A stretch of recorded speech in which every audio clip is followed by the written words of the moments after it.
Moe's! If you've never tried the stacks at Moe's, it's like a roller coaster.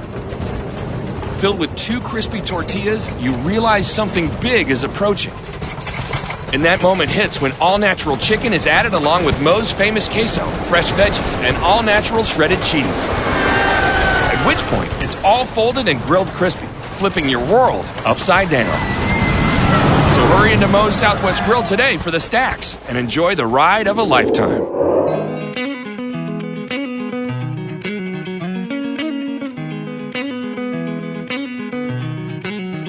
Back on the Wrestling Show, NorthJerseySports.com original multimedia series talking all things wrestling across North Jersey. This is a much-delayed Season 6, Episode 2, with technical difficulties, holiday schedules, and everything else getting in the way between our first show and this one. But we are back with Reckless Abandon this week as we seek to catch everybody up on what has gone on across really statewide wrestling here in the past couple of weeks. I am Corey Doviak, being joined by my usual and full cast of characters. The whole family is back together. Maybe, because week 1 was such a hefty topic, we dug into some intellectual property and everything else that we didn't really get to, introduce the crowd properly. So I just want to remind people who we're talking to tonight, including Kenny Sarati. Hello. Let's not be shy. I enjoy basketball. Every time you touch the other guy, you get a free shot. I love it. I love all sports. Okay, let's go wakeboard. Let's go rollerblading. I was actually watching basketball today because now I get to go as a fan. So I enjoy basketball. My daughter played on the state sectional championship team at Pascack Hills. And I got to be honest with you, and I apologize because I'm being stupid. I love wrestling. I always love a free donut. How you doing, Kenny? Did you miss that intro? Hello. Molly. All right, we are also joined by Kenny. All that work, all that production I did for that, and that's the only thing. You just say hello. I mean, that's. I want to get into this stuff. That's too long. You got to cut it down. Let's go. Remember, Corey, Kenny hasn't been doing anything for 2 months, so he's, this is the most excitement. Yeah, I know. And that voice you hear is a kid that worked hard to achieve the level that he got to. Pascack Valley head coach Tom Gallione. What's up, Tom? What's going on? It's good to be back. It is. It's nice. And we are also joined by our resident rules expert. He's the guy who, when you're watching a football game and they go to the official in New York who explains the fact that his foot was out of bounds and everything else. He is Westwood assistant coach Mike Attanasio. What's up, Mike Att? Production value of the show goes up every time. I'm very impressed, Corey. Nice job. All those Thank little you very clips. much. And yes, and as soon as I can find it, I am going to introduce the prodigal son, the Pope of Bergen County Wrestling, has returned to the flock, and there is news. Here it is. Hawk, who goes yonder? News from the East Fire. The ruler has returned. Lying. Revenge is not a mission that the ruler's on. Just forgiveness required for the wrong that's done. So up we go, let the trumpets blow, and hold on because the driver of the mission is a pro. The ruler's back. The ruler is back. Hello, Don Spitali. Gentlemen, how are you? You like the old school slick? Yeah, guy? pretty good. Guys, I received many emails, phone calls, text messages. Where were you the first show? So I just need to tell you that what happened was the state asked for my help looking for the new regions out there. They asked me to go search some facilities in case the separation went through. One location was out inside. I just wasn't going to cut it. Just a little too far for the Catholic schools to travel to. And there was another region they were considering. It was a region for wrestlers that don't want to wrestle year-round, or coaches that don't coach year-round. That was going to be called the participation region, where everyone whoever signs up gets a medal and gets to go to the States. But so that didn't seem to go through, so we don't have to worry about it. So I got summoned back by the state, and hence I'm on the show again. Donnie, hey, it's great to have you back. Now, I have to ask, Listen, that first show we dealt with, as I mentioned earlier, we dealt with the heady topic of, realignment for non-publics being separated from the public. News to report, all of that show, you'll never get that hour back of your life because all of that is moot, and at this point, it doesn't mean anything. So we'll try it again. What was it via text message, Donnie? 2095, right? Yeah. We'll redo Yep. There was much to do about nothing, just like in 2008. All right, let's go. All right, let's go here. Kenny, take us over here. The Bergen County Coaches Association George Jockish Holiday Tournament took place while we were gone here just this past week. I can tell you're excited by your butt pushing. And, just set this up here. What are we talking about? A great event again, back in Bergen County, back in Hackensack High School. I got for our three experts here. I'm very excited. Obviously, I was unable to be there, but I was able to follow as best I could for the blogs. But you guys, first of all, quick impressions of the tournament. It looked great to me. Each one of you, first quick question. Start with Tommy, Donnie, and then Mike. What's the one thing, not in terms of a particular wrestler, but what's the one thing about the tournament that stuck out to you the most? Tommy, Donnie, and Mike. Go ahead, Tommy.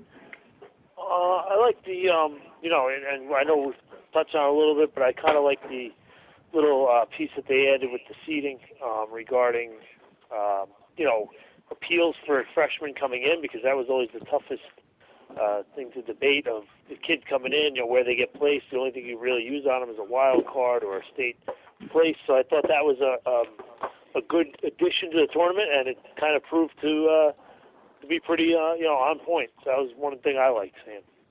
All right, we'll come back to that. Donnie, what'd you like the best, other than winning? I'll tell you what. For the first couple sessions, there was only one side of the bleachers open, and when all the teams came in for weigh-ins, I mean, the bleachers were completely filled, and I'm looking, going, how are parents, how is anyone, the fans, going to be able to sit here? But I'll tell you what, everything seemed to work out. Once they put the upper weights in the lower gym down there, people filed out, and I didn't hear as a matter of fact, I didn't even hear one complaint about the tournament. I was pretty impressed. It was run very smooth. Started a little bit late, and the only reason is that's beyond their control is because of the new policy, the way skin checks are done at weigh-ins now. But that had nothing to do with the tournament itself. But I think it was great. I mean, at first I didn't think that there was going to be enough seating capacity, but everything turned out okay. And by the time the finals rolled around, the other side of the bleachers was out, and the place was packed, just like the old days. So, you know what, an important point to make right now. Congratulations to Jack McCarty and his co-directors and Mike and the whole group of people that put that together, because it is a monumental task. And thank you to Hackensack for letting us come back and have it in Bergen County. So that's good, Donnie. Thank you. Mike, I'm going to come to you to ask you about the seating thing. But first, what's the thing that impressed you the most? I think the return to a traditional high school gymnasium presented a lot of issues with day one. It went longer because we could only use 6 mats. It was hard for coaches to keep track of both rooms. But that aside, the second day, it just was like overwhelming to a lot of people how much better the finals felt in a high school gymnasium with the fans right at the edge, as a whole different feeling than it had at Rockland, where everyone's sort of spread out and you don't get that old school, high school wrestling vibe. And it was really cool to have that, especially for the finals this year, which there were really a lot of good bouts. So that was my lasting memory of this, was that, boy, it was nice to go back to a gymnasium that felt like high school wrestling again. And I think from what I've heard, everybody, and you guys can chime in real quick, everybody liked the fact that it was the finals and third place, 2 mats. That worked out okay. They were highlighted. They got the 5th and the 7th places out of the way first. Your guys, quick comments? Yeah, I think everybody seemed to like it. I mean, I didn't hear any negatives about it. I think, like Mike said, the finals did have there were a lot more exciting matches, but it just had that feel of the excitement, with everyone on top of each other. Much different than the last, 6 or 7 years. Donnie? No, I pretty much said it all. I mean, I think again it was run smoothly, and I didn't see any downside to having it there. I know if people were wondering why it was switched back, it was more or less to do with the date that Rockland Community couldn't give Jack, from what I was told. Right. Is where I guess they wanted to run the finals on New Year's Eve, which just they pulled the coaches out there. I don't think anyone was really into having the finals on New Year's Eve. So it didn't work so well for the college football playoff TV ratings, and I'm sure the crowd would not have been all that great on New Year's Eve up in Rockland County. Okay. So, Mike, one thing Kenny, we do have to mention. I forgot to say it. We have guests on this show tonight. We will be joined. We're going to we're going to talk more specifically about tournament matches and everything else, including talking about Ramapo's first ever two-time BCCA Holiday Tournament champion, Wilfredo Gil. He will join us, as well his head coach, Brian Gibbs. So they're on the guest list as soon as we get through all this stuff, too. I failed to mention at the top of the show. I thought this would be a good place to do it. And also eat a Chick-fil-A sandwich. Go ahead, Ken. Eat it. Moe's Southwest Grill. Let's not forget them. Yes, Mo. Real quickly, Mike. Taco Kenny. Taco Kenny. And Burrito Donnie. That's an inside joke here on the wrestling. One of the great changes this year. When I say great, I'm saying big change. This year was seeding. You know, the objective of any tournament is to have the best two wrestlers meet in the finals. And we've had such a growth of youth wrestling, and these kids not just wrestling locally, but wrestling around the country, and freshmen coming in with impressive resumes. You guys made a change in this year in the seeding. You want to explain what the change is? We talked about it 2 weeks ago, and tell us how it worked out. And then I'm going to ask Donnie and Tommy to comment on it. Go ahead, Mike. It's yours. You got it. Okay, so this change was probably been a long time in the making, but, you know, in the past, the real outstanding freshmen who may have multiple state titles at the recreation level and all kinds of national recognition would enter our tournament and just come in as a wild card, or a very low seed would be to be an 8th grade state champ. And it created a lot of problems, because you'd wind up with a 2nd or 3rd or even sometimes a top seed would be meeting the standout guy in sometimes like the 2nd round, and sometimes everyone who sort of, kind of knows these kids knows this should be a final, this should be a semifinal, and one of these guys is not going to be there. And while it does make for excitement on day one, it's not really what the tournament is about. It's really about getting the better guys, like you explained, Kenny, to be wrestling in the later rounds. So, truth is, last year there was a situation where the top 2 guys at 132, Callie and the Bergen Catholic, Donnie, help me out again. I'm here. Shane Griffith. That again? Shane Griffith. And they almost wrestled in the pre-quarters last year, and then somebody didn't make weight, and it straightened it out. But long story short, me and Jack were looking at each other going, we got to fix this. We can't let them wrestle in the pre-quarters. But we had no leg to stand on, because if you follow the seeding criteria, every coach could figure out if we move somebody, it would be unethical to do so. So at that point, and I talked to Donnie about this quite a bit, so Donnie definitely gets credit for helping get this going. So I came up with the language. A lot of love there. I'm getting emotional. I'm tearing up a little bit, Kenny, too. And basically, I have to give Jack a lot of credit, because Jack runs the tournament, and he basically said, when he heard the idea, he said, I trust you're going to do the right thing. Go ahead and do it. And it sounds like it's the best thing for the tournament. So what we did was, anytime you have a wrestler that's a freshman that has an outstanding resume that does not match in any way the seeding criteria that he has earned through the old method, they can appeal. And what happens is the coach sends all the information about that wrestler, the national level tournaments they placed in, their national rankings, and Jack and I sit down and talk. We approve or don't approve the appeal, and when the appeal goes through, I sent out an email to 9 coaches that volunteered to be on the committee, and these 9 coaches review the seeding procedure. They actually see, I sent out a big form that reminds everybody, state champ is 1 and the state 8 is 8, and they see the numbers that match the seeding criteria, and they decide where they think that wrestler probably should go. And I average all those numbers together, and that becomes that wrestler's seeding criteria. So it was a big step in the right direction. Go ahead. How did it specifically affect a weight class here? Okay. This year. I'll give you a couple of examples. Well, I'll give you the results just to let you know where, I can't believe it came out this well and it was this accurate, but At 120, we had 2 appeals. One was for Luke Mazzio from Emerson Park Ridge, and his new seeding came out to be a 4 seed and took 4th place.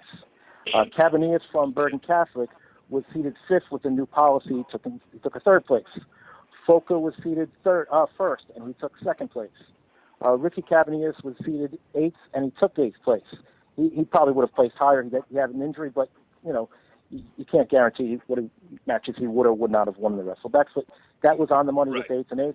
And last, McKenzie from Bergen Catholic was seeded 2nd, and he placed 1st. So if we didn't put those, especially those really, the guys that were like McKenzie and Foca, if we didn't put those guys in a position where they were the opposite of the best guy returning from the tournament, those guys would have blown up a bracket, and it would be unfair not just to the wrestlers that are freshmen, but all the guys who were in that criteria earlier in their careers. Those guys would have a good chance of being ousted really early in the tournament.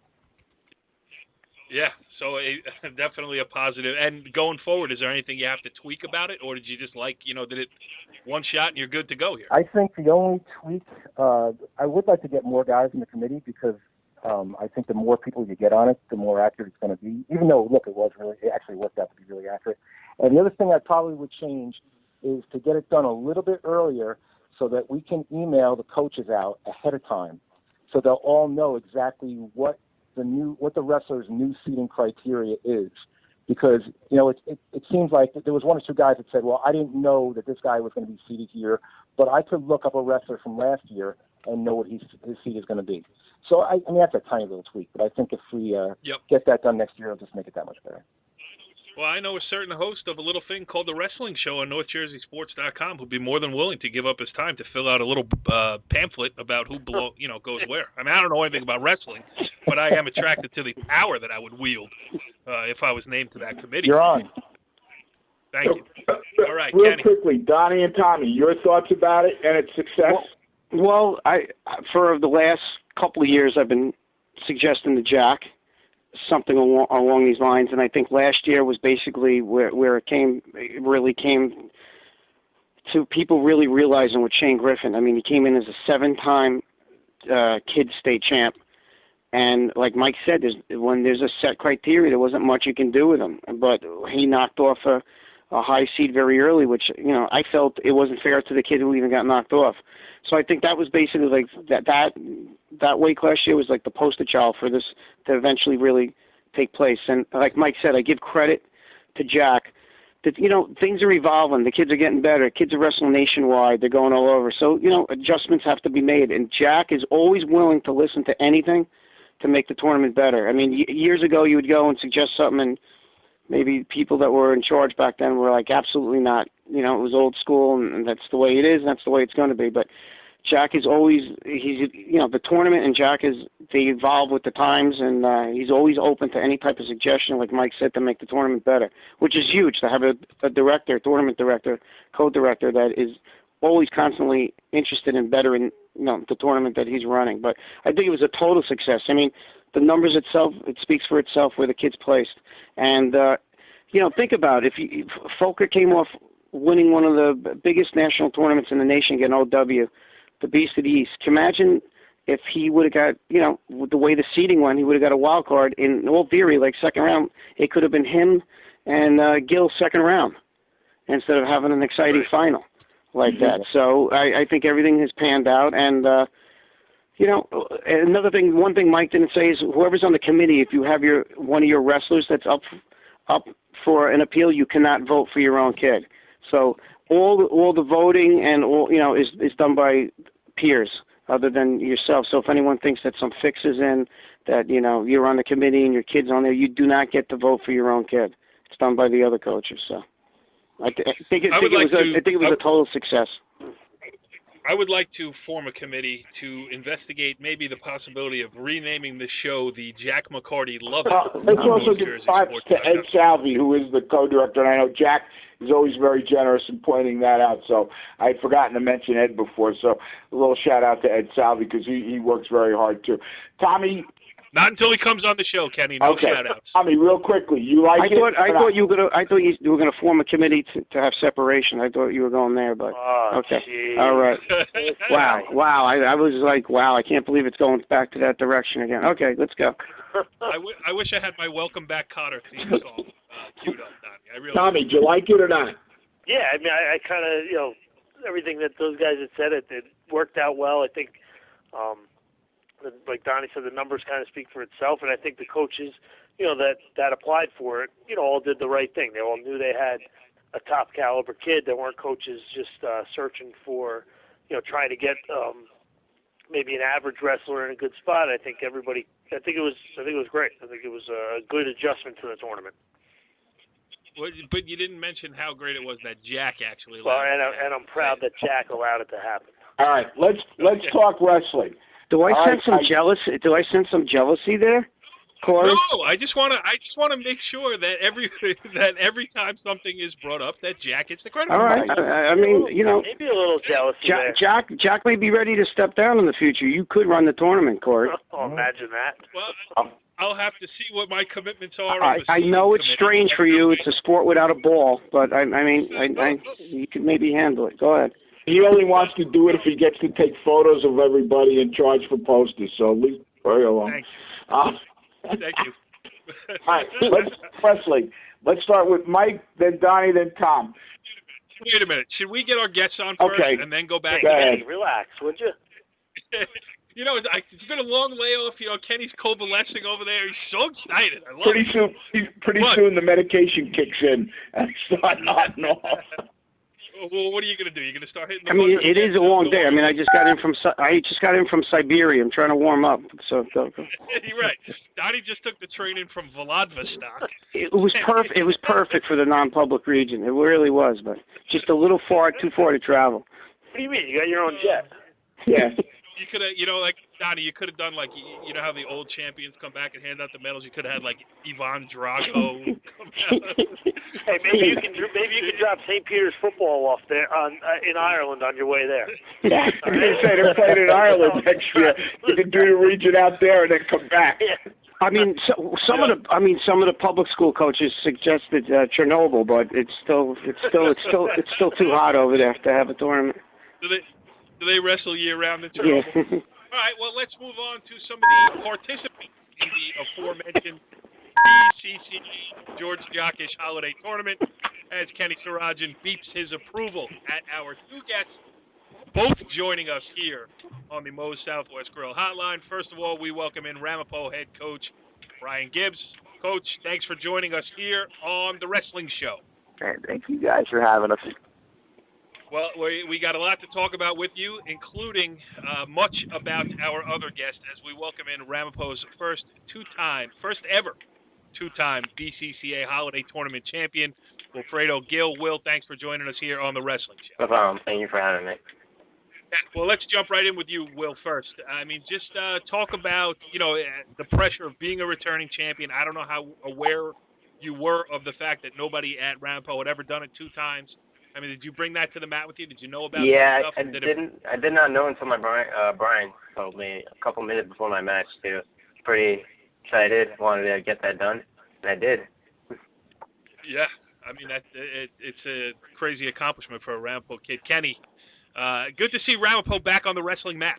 Well, Ramapo wrestling was great many years ago with the Cannon Boys and a whole mess of guys, and then, Brian's dad, Drew, took over and led a resurgence with a nice bunch of kids where they won several titles. And I mean, they used to be dominant in their old region district when I was coaching over at Indian Hills. But Brian's done a great job. He's a very energetic young coach, and he's got guys like Will who follow him closely. And I think that's great what they're doing. And let's also remember that not only was Will the first two-time champ in Ramapo history, he was also the outstanding wrestler of this year's tournament. Correct. We congratulate him on that. He was the first Ramapo wrestler to win that honor, too. So a couple of firsts for Wilfredo. Congratulations, Will. How does it feel? Thank you so much. Feels great. I do want to compliment Brian for giving you such coaching inspiration. Hey, kid, don't screw up. You're the first chance we got to get in a two-time winners moments before you go on the mat. That must have been very inspirational for you. It was very motivating. Brian, talk about a kid like Will, though, who, after your dad left in those years in between, there was a couple of, lack of participation, whatever you want to call it. Talk about the importance of having a kid like Will, help show the way to bring the program back, get more kids in that wrestling.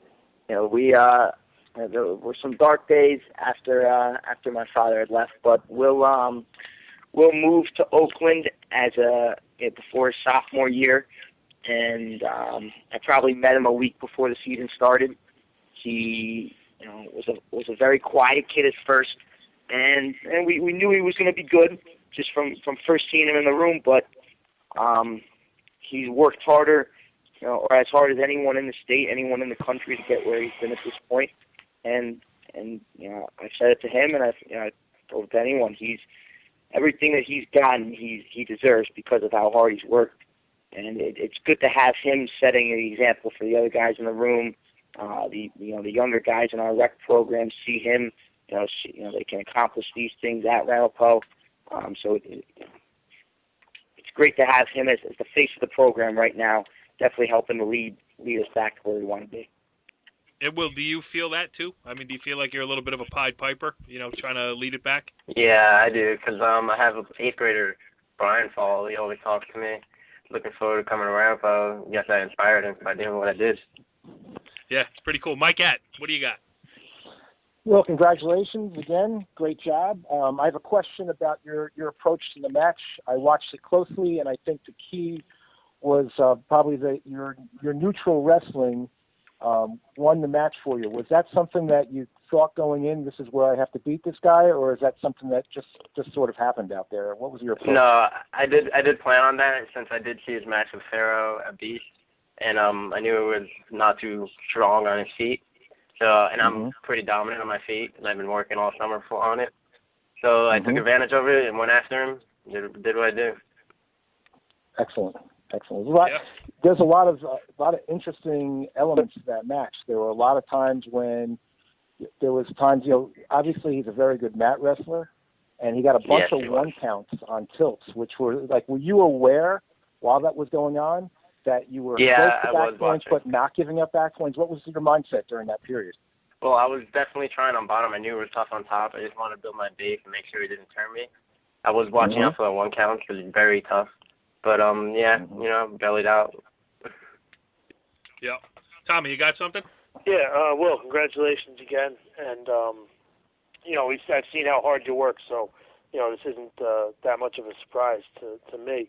But have you ever wrestled him, like Mike asked you, his strategy, have you ever wrestled him in any off-season tournaments, anything in the fall and the summer that you kind of had an idea going in? Or was it just everything you saw leading up to it? Never wrestled him. Okay. In 8th grade, I always wrestled his team, but I was always the weight above him. He never wrestled him ever. Okay, good. So it was just everything you saw up in the Beast, in the videos in the Beast, and his prior matches at the tournament that led you to your game plan. Yep. Nice. Good. Well, how about this being a springboard for the rest of the season? I mean, talk about not that you weren't confident going into it, but just your confidence has to be sky high right now. And talk about what you're hoping to get accomplished here the rest of the year. Oh yeah, after winning that match, I felt amazing, phenomenal. Definitely looking forward to the rest of the season, making it down to AC and going far. I want to be first at Ramapo to place and maybe win it. Yeah, and Brian, I guess for you, same question, except change it to team goals here. Are you filling out all the weight classes? Are you hoping to be competitive in the dual meet season? And how about team goals for you? We can bump around and fill everything. Dual meet wise, we were 5 wins 2 years ago. We had one match the 2 years prior before I took over. Last year we won 12 dual meets. We had 2 other kids placing counties. And I think it's kind of, these kids have started to catch the bug a little bit. I know we had a lot of kids working out tonight at one of the local clubs. So So I think this is going to be Will's success, the other kids' success are going to be a springboard for the dual season. And I scheduled a little bit of a tougher schedule, so it'll be interesting to see how he responds. But I'm excited to see what the future holds for these guys, because they're coming together and they're working hard. So it's been a lot of fun with them. Hey Brian, it's Kenny. So why don't you give a shout out? You talked about 2 other kids who placed in the counties. Why don't you give a shout out to people when they do come see Ramapo? As you guys, as Corey puts it, have your resurgence. Who are the kids at Ramapo that we're looking for to do well in the districts, go on to the regions, and see who's going to lead your team up? Besides, everybody now knows Wilfredo. Who's the other guys we should know about? John Guerrero got 5th in the county. He's a 195-pounder. Jack Allen took 7th, lost some close matches. He's up at 220. Jack was a district place winner last year. He's got a chance to make some noise. 138, Will's workout partner, Sean O'Connor, didn't place, was disappointing for him, but, won the Lakeland tournament, beat a good wrestler from Cedar Grove. He can beat anyone at any time. And a freshman, 113, Justin Leonard, lost a close one to the 113 from Westwood, Trent Furman, lost 5-3 in that opening match, and a good match, and Trent went on to place. So those are some guys that are looking to see some success out of them, and they've, after that county tournament, they've already started working to get better. So, congratulations. Hey, hey, Will, one question for you. You mentioned wrestling in the summer. Give us some idea of what your training's been over the year. Are you a year-round wrestler? Yeah, I'm an all-year-round wrestler. So give us an idea what your training looks like in the off-season, leading up to the season. Yeah, I got it. I practice mostly every other day, probably every day. If not, I have a tournament or I went on vacation.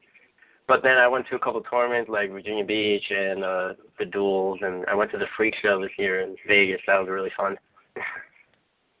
So do you consider your success, or most of it, due to the off-season wrestling that you've done?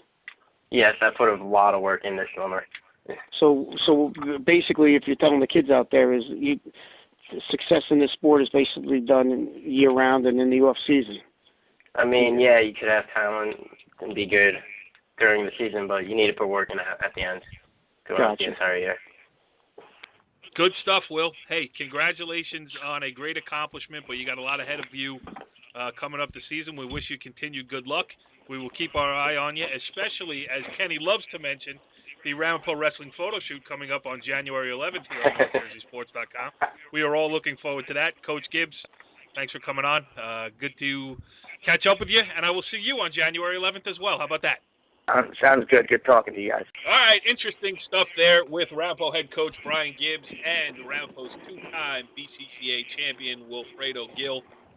Good stuff, Kenny. Let's turn away a little bit from the action on the mat and get into some other tidbits about the Bergen County Coaches Association George Jockish Holiday Tournament, including now our guest who just left us here, Wilfredo Gil, was named the most outstanding wrestler this year. Well, a couple of the things that I want the guys to comment on, and first of all, let's note there is what I call the Don Bosco effect. Don Bosco did not participate, so we missed the opportunity to see Kyle Beardumful, who we've had on the show, the returning state champion, Eric Jacotis, another great wrestler. But we did have a 7-7, and guys, correct me if I'm wrong, 7-7 split of public versus non-public champs. Am I right about that, Donnie? Yeah, you're right. I mean, can you believe that? 7 public school kids won. I guess it could be done, guys. Kenny, why did you do that? I mean, can you believe that? It's split down the middle. And in terms of the teams, of course, Bergen Catholic ran away. But let's give props, and we really got to step up for Steve Class, because that guy runs that Paramus program. They came in second, and, Steve Class, he is a class guy. Emerson Parkridge third, Northern Valley Ultapan fourth. Those are the top 4 finishers. Let me ask you guys. You what, Emerson had a really good showing. 8 medals, I think, Emerson Parkridge. Yeah, Paramus had 10. I'll tell you what, Paramus had 10, and they were missing some of their starters. So they had a very good tournament.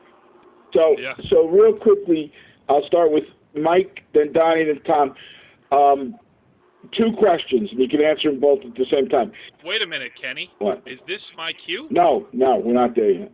Now it is time for the segment that is sweeping the high school wrestling world. A segment so confounding, so creative, and so calculated that it often leaves our panel speechless or pleading the fifth. It's Ken Sirajan's Coach's Question of the Week. Wait for the trumpets. Take it Not away, the question Kenny. of the week. But anyway, guys, give me both. Toughest weight class, best final match, and biggest surprise. Go ahead, guys. Mike, you're first. I love when Kenny does that. Go ahead, Mike. Well, you got to go toughest weight class. We got to go 126, really. I mean, you got to say we have the probably the best wrestler the tournament's ever seen is wrestling in the finals. I mean, he's wrestling the finals against a returning state placer. So right there, I got to go with 126 for the best weight class. And it was a good match in the finals. I was really impressed that Berger actually went after Soriano, because a lot of times we see Soriano wrestle, and you could tell sometimes he gets frustrated when people are just out there trying not to get scored on or trying to be pinned, and he doesn't really get to show what he's all about. But Berger went out there. He was physical. He was aggressive. He didn't back off. He is what he is. He's a real tough kid that knows how to wrestle, and I think that was a fun final match. Even though the score was lopsided, I thought that was one of the good matches of the night. What's the biggest surprise for you? Biggest surprise for me, I would say the biggest surprise has to be Wilfredo Gil. I think that's probably why a lot of people chose to vote for him for OW, because he beat obviously a standout freshman who was the outstanding wrestler at the BCCA East, co-outstanding wrestler at the BCCA East. I mean, that's got to be the biggest surprise to me. But I also would throw in Robinson giving Tropea such a great match. That definitely threw me for a loop a little bit. That really, I didn't expect that match to be so close and exciting towards the end.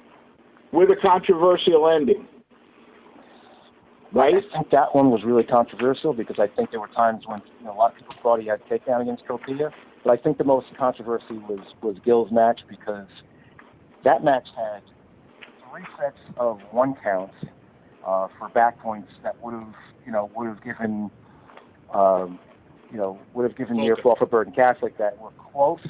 One of them really close, and there was a Phil Nelson call. That was a tight call, and there was a potential class that would have, Gil put himself in a situation where he was countering a stand-up, and when he countered, he had both hands around the legs, which you can't do in touch. I didn't see them touch, but there's no doubt they were really close. There were like 5 really tough calls in that match, so I would say that was the one that would stand out in that category. Great job, Mike. Donnie, yeah. Toughest weight class, best final, and biggest surprise. There's a couple tough weight classes. Like Mike said, 126 with Nicky Suriano. He became the 10th 4-time BCCA champion. I mean, in the 4 years he wrestled there, he never surrendered a point offensive other than letting someone up to take him back down. So, I don't think anyone's ever been that dominant in the tournament before without ever giving up a point in 4 years in all the matches he wrestled. Some great finals, Foka, Gil. I even like the Mullen wrestling Cochrane. Great, two kids going at it, state place winners, and Mullen finishing off with a cradle on the pin. And just getting to actually see a kid in my team wrestle, Josh McKenzie. I didn't really get to see much of him wrestle because he was in the downstairs gym the whole time. So getting to see him in the finals was nice. Just wrestled the senior and took it to him. But there was a lot of good matches. I think the tournament overall was very competitive.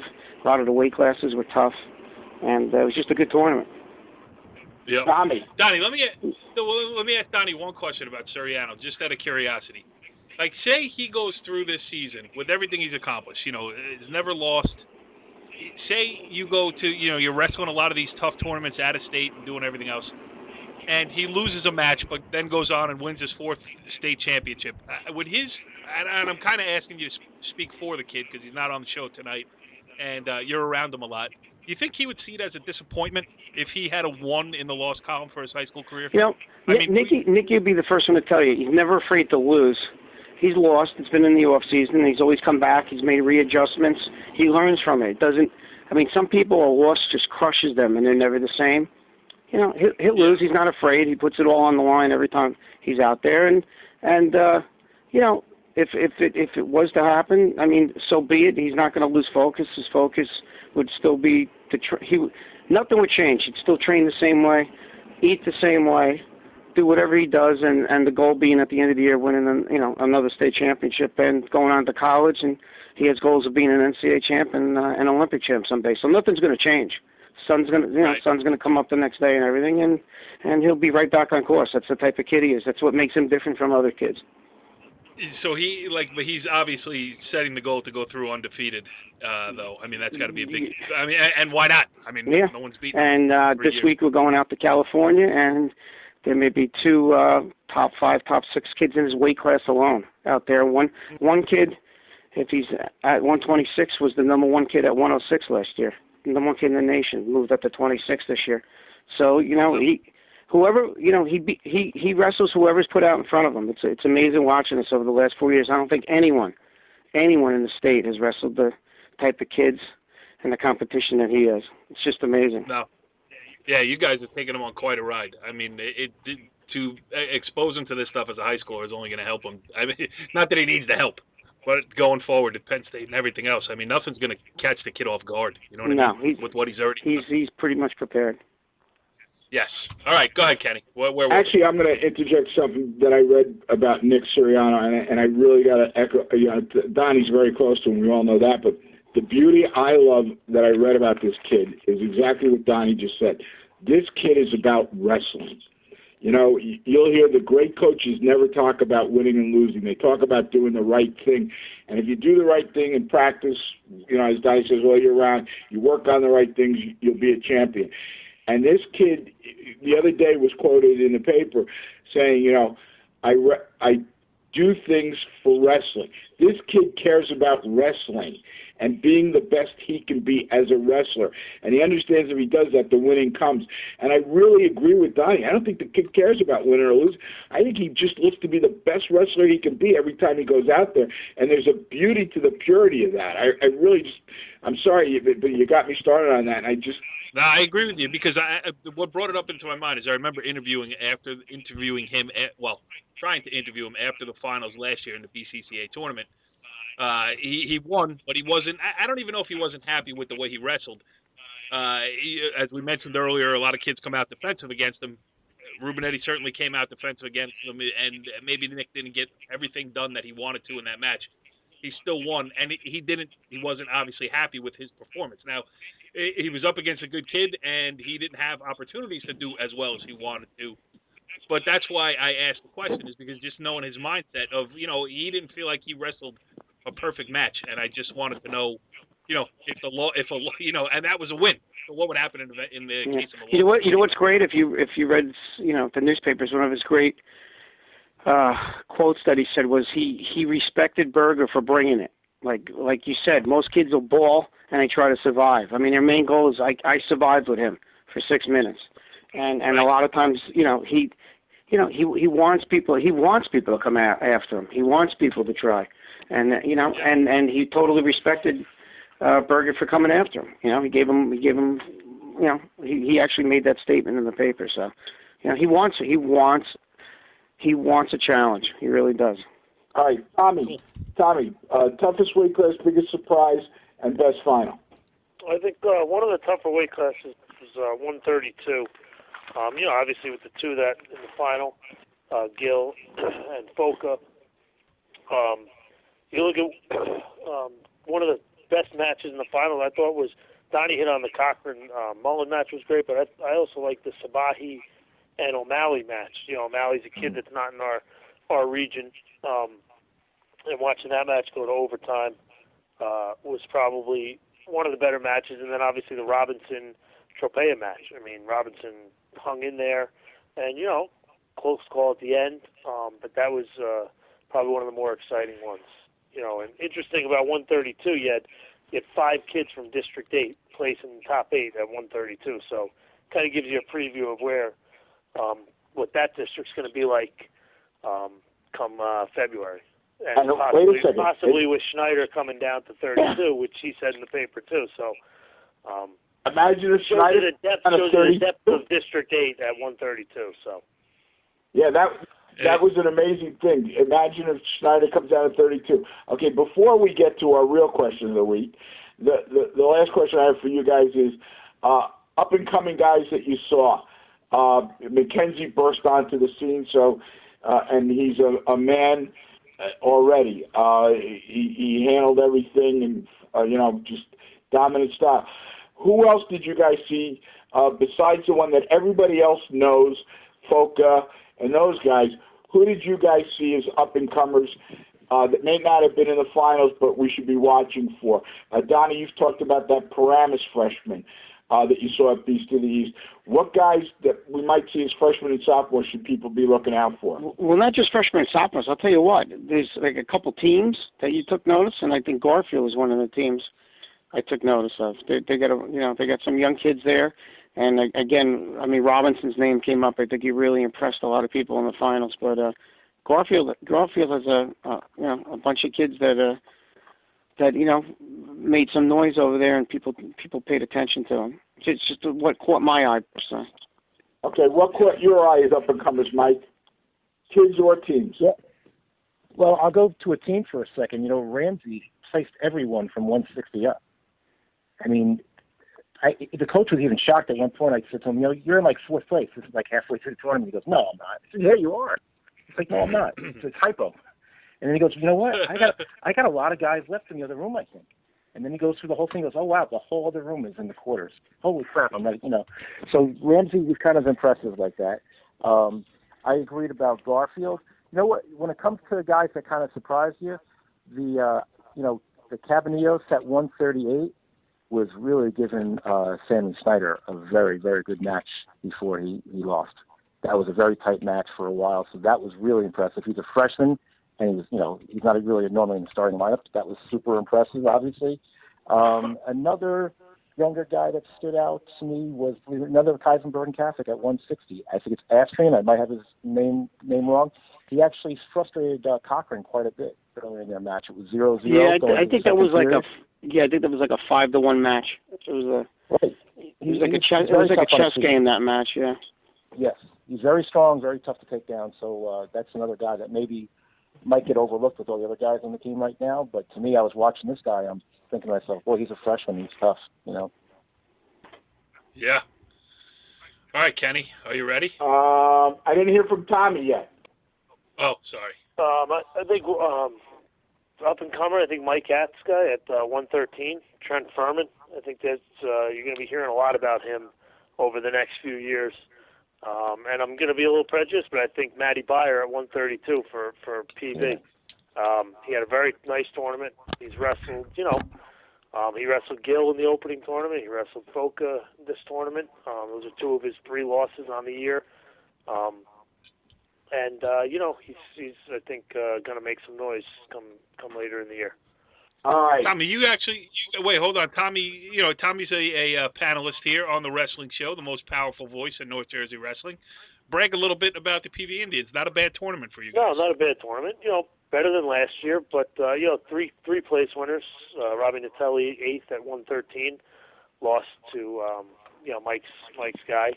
And then Matty Byer at 132 came in 5th, and Casey Lewis at 170 came in 5th. So, nice tournament. Could have gotten a few more guys, a few extra wins there, but, I was pleased with the way it went. Yeah. All right, Kenny, I'm just trying to give your hometown team over there a little bit of love. You don't have to rush me. I give a lot of love to them. All right, so here it is, guys. And now it is time for the segment that is sweeping the high school wrestling world. A segment so confounding, so creative, and so calculated that it often leaves our panel speechless or pleading the fifth. It's Ken Sarajan's Coach's Question of the Week.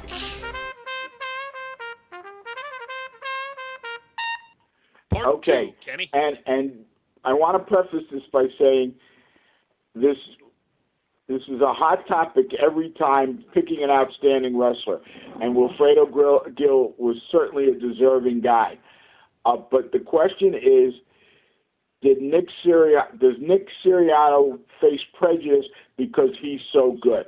Here's a kid who has won outstanding wrestlers in tournaments out throughout the country. He's a 4-time BCCA champ. No one scored upon him. He's a 3-time New Jersey State champ, and he can't win outstanding wrestler in our region or our BCCA tournament. Now, or how about the district? Well, the district is, you got problems in there. I ain't going there. But come on, let's go. I'm not going there. Look, I'll say it. I think in the region last year, and we like Tyler Mullen. We've had him on the show. We've interviewed him.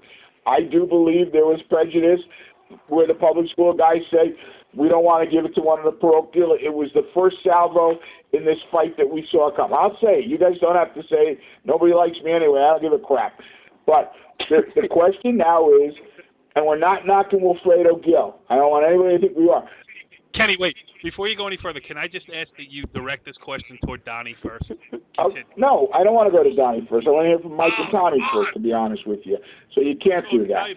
But here's the question. Nick Sirianno, and Mike has the information, so I'm going to go to Mike first, because I do understand at times that, Rubenetti beat a defending state champ, so he got it that year. But at some point, didn't we look up and say, what about, is it we just expect this from Nick and he gets screwed? So let's talk, guys. I'm going to ask Mike to give us the facts, and then I'm going to ask you guys to talk about what you look for in an outstanding wrestler when you guys cast the votes, because you guys are the guys casting the votes. And then also, how do we deal with a situation where Nick Sirianno doesn't get it anywhere? Go ahead, Mike. You first. You can't handle the truth. All right. Well, there's a lot of layers here, right? As Kenny, you did a good job explaining everything here. But let's look at the last 10 years of outstanding wrestlers in this tournament. You go back to 2006, Bergen Catholic's Matt Spataro. The year after that, another non-public, Matt Fusco, Queen of Peace. Then the next year, another non-public, Federline. 2009, Cagnina, Queen of Peace. The next year, another non-public, Johnny Sebastian. So for all those years, no one seemed to be voting based on public and non-public affiliations and things like that. Mike, then we have Mike. I got to interrupt you. I apologize, but that's not what I said. I said for the region last year, I thought it was. The question this time is a guy who is, and this could be a public guy or a non-public guy, a guy who is so dominant, a guy whose expectations are so high for that when we see the upset or the other thing, that we go to that guy and the guy who's that dominant because of the expectations. So it's not public, non-public. What I'm saying here is, how does Nicky not get it at some point? Were there reasons? I mean, I gave the one example of Rubenetti. I'm saying, who were the last three during Nicky's career here? Who were the four outstanding things? Because one guy, I think, was a 4-time champ. Yeah, Jockish. Jockish was a 4-time champ last year, and he's an outstanding wrestler. And look, maybe last year, maybe if there was somebody that sort of Frankie Cagnina was a 4-time champ too. He was a 4-time champ too. Yeah. I mean, I don't know if it changed. First of all, let's say this: we would never reveal too many details about who votes for who. Obviously, that's all confidential stuff. But I will tell you that he got a lot of votes. I just think there's a lot of guys that look at it and say, as crazy as it sounds, when you look at a wrestler who's not only a 4-time champ, but he beat a state placer in the finals, and as Donnie said before, he's never given up a point in the tournament, which is like a head spins just hearing, it's a crazy thing to think about. Especially when you think back to his freshman year, he beat a state finalist in the finals of this tournament. So he is clearly the definition of an outstanding wrestler, but he didn't get the award. Guys look at it in different ways, and they do expect that, Sirianno is going to be Sirianno. He's going to be impossible to score on. He's going to beat everybody in the world. And some guys look at that and say, we knew he was going to do that. Who did something we didn't know they were going to do? So that's a great point. Who did something we didn't expect them to do? I get that. Yeah. Mike, when you cast your vote, and I know you're an assistant now, but you've been a head coach, what do you specifically look for? I look for a hybrid. It's never the same thing. I look for either the guy who's clearly the best wrestler that stood out because he is the best and continues to be the best, or I have to balance that between that and the guy who pulled off the big upset that made everyone go, I can't believe this kid won the tournament, what a great match. So to me, if nothing like that happens, if there's no crazy, incredible upset, I go right to the best wrestler of the tournament. And of course, I do lean towards the guy with the history. So for me, a 4-time champ with a crazy stat like never been scored on, to me, that's really hard to not vote for. I'm not saying anyone did the wrong thing by voting for Gil, and definitely not taking anything away from his accomplishments. But to me, it's really hard to vote against what Sirianni's done. Here's the stat, guys. Prior to Nick winning his fourth, there's been 9 4-time champs. Only 1 out of the 9 never got OW. So 8 out of the 9 prior got OW in the tournament. Somewhere in the 4 years that they won the tournament. Tommy, what do you look for in when you cast your vote? I would pretty similar to what Mike had said. I think a lot of the times you're looking at maybe the toughest weight class, a kid that pulled off that major upset, that had big semifinal win, a big finals win, and went through and pulled off those big upsets. Then the other one is that dominating performance, like a Nick Soriano, like the guys that you've mentioned in the past that have won 4 in a row. I think that is a special accomplishment. And I think that the tough part of it is everyone kind of expects it out of Nick now, and even a few years ago. And it's a shame that, he beat a state place winner, in a 9 or 10-0 match, whatever it was, had him on the back for the last little bit. And, it's a shame that people just, not taking anything away from Gil, but, you got to also give this kid his credit. We expect him to do it, but he still goes out there and does it consistently, and that's still a tough feat to do. So I think it's a combination of both, big upset and, dominating performance. Well, I actually thought you added, before we go to Donnie, I want to echo something you said, because I know when I used to vote and when I was with you and we discussed it too, toughest weight class. I think that's a criteria we always used to look at too. Which was the deepest weight class, and did somebody have to go through a couple guys to get there? So that's a criteria. All right, Donnie, your thoughts on this? Well, you know what? When you think about it, it's pretty hard because there is no criteria. Is it someone who accomplished something over the history? Is it someone who just pulled off a major upset? It's someone who won by a point in the finals but was in the toughest weight class. So it's very opinionated. It's whatever someone is looking for. I may be looking for a major upset. Someone else may be looking for, this guy over the past 4 years has done this and so on. So it's basically just someone's opinion. That's really what it is. I mean, if you think about it, there is no criteria. When you're seeding something, there's criteria, there's something to go on, guidelines. There is no guideline for picking an OW. So it's basically someone's opinion of what they personally prefer. So, I mean, it's who knows? Who knows what's in someone's mind? A mattress catches someone's eye that's voting and says, you know what? I feel good about that. I'm going to vote for that person for OW. So it's also a sign of the times we're living in, though. I mean, the non-public. I have a hard time believing that the non-public public debate doesn't play a part in this either. And subconsciously, maybe not subconsciously, but there's been a lot of. Needless to say, there's been a lot of lingering resentment from a lot of quarters in wrestling. And again, I'm not pointing a finger at anybody, but I'm just saying that when the term is most outstanding wrestler, and again, I give the same caveat to Wilfredo Gil. We had him on the show here tonight. Good kid, great accomplishment. First time ever a kid from Ramapo has won 2 BCCA championships. It's a tremendous accomplishment. But when you talk about the term most outstanding wrestler, I would say a 4-time champion has never given up a point is kind of the definition of that.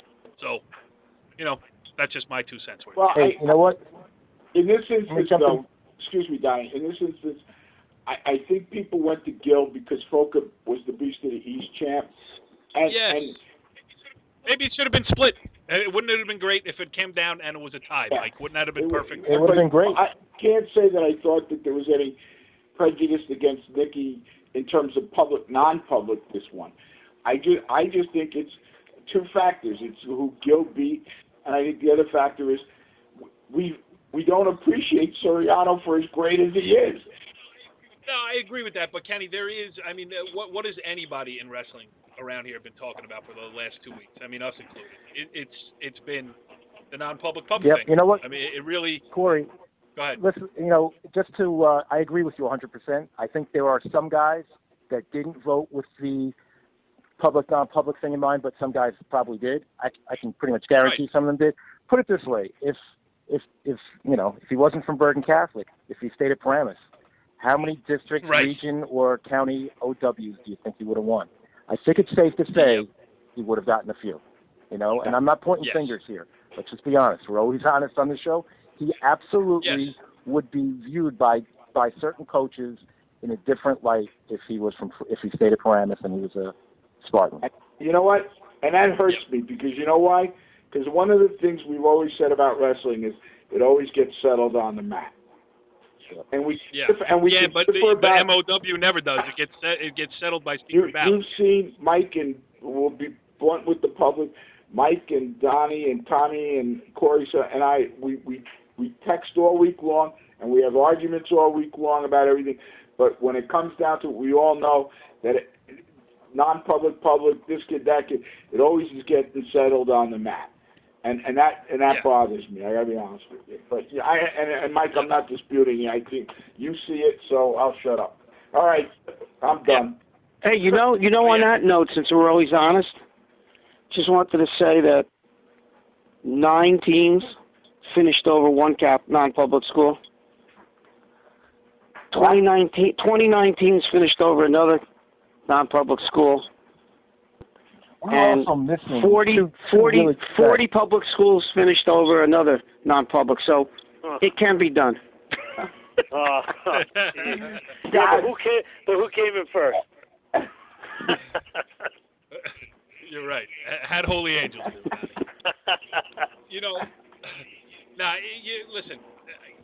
Because of the I don't even know if we should get back into this. So let's leave it for another day, whatever. But I mean, and Donnie, through the text messages through the week, I mean, you said something that struck me. I mean, this senior class at your place right now, Bergen Catholic. I mean, public or non-public, it's kind of a once-in-a-lifetime class. Not saying that you don't have a stacked freshman class coming in right now, but this group of seniors. I don't know if we're going to see this again, and that will kind of. I mean, three. One's ranked number 1 in the country, one's ranked 5th, and one's ranked 6th. I mean, that's all the moons and the stars lined up for that one. So. Yeah, and not saying that you're not going to get great kids there in the future, but who knows if you'll ever have a group like this. Well, this is the group. This is the group that set up the foundation for, the last couple of years of national success that we've had. So. Yeah, and probably also took up a couple paragraphs in that proposal. Yes. So. All right. Anyway, hey, listen, that's the wrestling show. We're glad we're back at full strength here. Donnie, welcome back, bro. Well, it's good to be back. And we'll see you. We will be moving back into our usual Monday night slot starting next week. So the wrestling show is back, and we're looking forward to good stuff. See you next week. Follow the leader.